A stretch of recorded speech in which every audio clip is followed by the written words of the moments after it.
Benoît Lagade, gérant de l'entreprise BLTP. Et je suis là pour défendre pour pas qu'on nous sorte le pass vaccinal à tout le monde. Je suis pas vacciné, je suis pas trop médical et j'ai des enfants petits, donc je suis là pour leur protection et pour penser à leur avenir. Donc je suis là pour combattre et pour un avenir meilleur pour eux, quoi.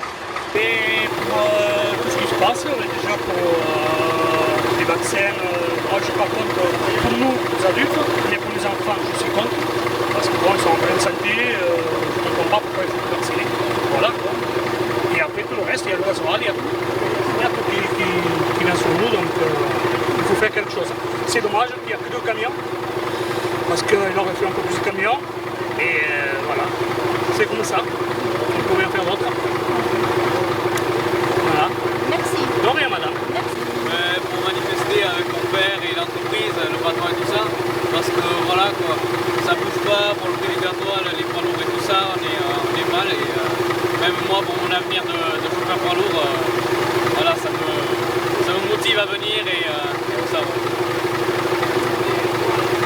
Et voilà, mais après c'est bien que tout le monde soit rassemblé comme ça, et c'est dommage aussi qu'il n'y ait pas beaucoup de routiers, qu'on soit que 2, et ce serait plus qu'on soit un peu plus parce que ça bouge un peu plus quoi. Et voilà.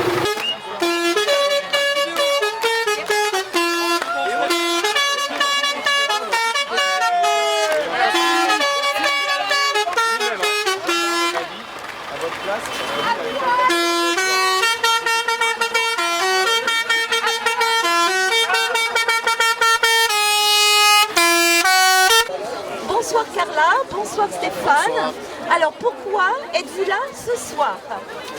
Bonsoir, moi déjà je suis référente du convoi de la liberté pour le département des Landes et mon collègue Stéphane est le référent des Pyrénées-Atlantiques. Donc nous avons aidé à coordonner un petit peu pour que l'organisation se passe au mieux et pour que les gens puissent se rejoindre et voyager dans les meilleures conditions possibles, en sécurité et dans la bonne humeur. Alors quel est le but de ce convoi en fin de compte? Qu'est-ce qui se passe? Déjà, on se base un petit peu sur ce qui s'est passé au Canada, les convois des routiers canadiens qui ont convergé vers Ottawa pour la liberté et surtout pour lutter contre le pass vaccinal qu'on leur imposait pour passer la frontière.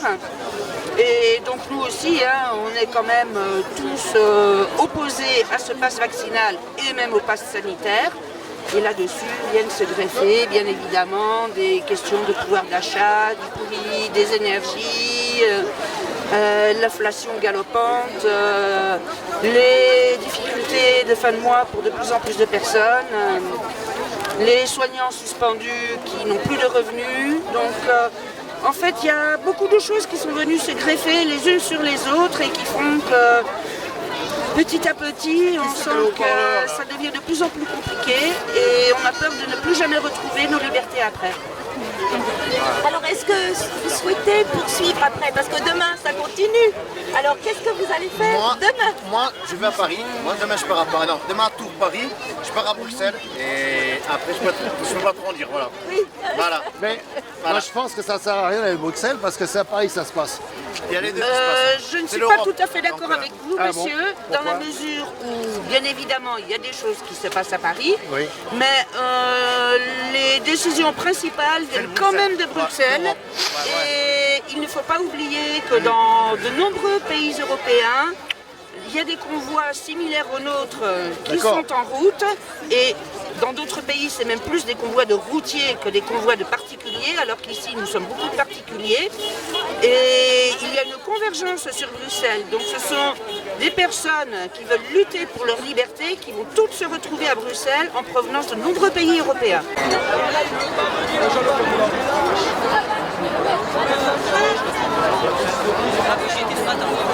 Bonsoir Nadine, pouvez-vous nous dire pourquoi vous êtes là ce soir? Alors, en fait, je suis là pour représenter l'association Les Liens du Soin qui a été créée il y a déjà quelques mois de ça par rapport à la crise sanitaire actuellement qui touche un petit peu tout le monde et surtout le fait de toutes les personnes qui se sont retrouvées démunies, privées d'emploi et surtout qui faisait aussi référence d'une certaine maltraitance qu'ils avaient pu avoir au niveau de leur travail par rapport à l'obligation vaccinale. Voilà, donc nous, notre association s'est engagée pour le convoi de la liberté parce qu'on estime que toute personne mérite d'une aide, quelle qu'elle soit. On ne fait absolument pas de politique de ce côté-là. On estime que l'important justement c'est de recréer du lien, ce lien entre les autres qui a été piétiné la plupart du temps. Et c'est pas forcément, quelquefois c'est simplement notre voisin ou quoi que ce soit qui est responsable un peu de cette situation. Voilà, donc là on voit qu'une générosité, une solidarité naturelle s'est recréée et ça fait du bien. Et on se dit qu'on est peut-être sur la bonne voie. Merci beaucoup. Je vous en prie.